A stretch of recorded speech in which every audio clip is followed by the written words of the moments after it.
1 Corinthians 6, 1-3 says, "Does any of you, when he has a case against his neighbor, dare to go to the law before the unrighteous and not before the saints? Or do you not know that the saints will judge the world? If the world is judged by you, are you not competent to consult with the smallest of the law courts? Do you not know that we will judge angels? How much more matters of this life?"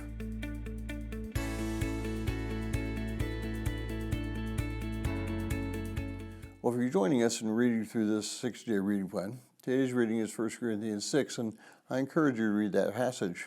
Well, recently I read an article about a person who was a vegan, and he was suing his neighbors because he could smell them barbecuing in the backyard.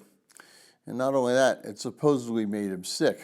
Now, I've heard of people who ordered a hot cup of coffee, and then they were upset when they burned themselves drinking that same coffee. Today, if you order a cup of coffee from McDonald's, written on the cup are the words, "Contents may be hot." Now, talk about not exercising real wisdom. Having to warn people that hot coffee is hot so they won't be sued is just frankly a little bit ridiculous.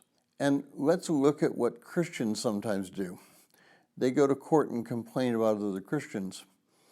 Now, they might not be that they are overtly saying they are Christians, but they still have a relationship with Christ, and that other person may have a relationship with Christ. Therefore, disputes should be handled inside the church, not in court. We are failing as a community when we go to a group of people who do not have the Spirit of God, and we try and mediate between two people who have the Spirit of God. That which is ungodly is judging that which is godly. And this shouldn't be, frankly.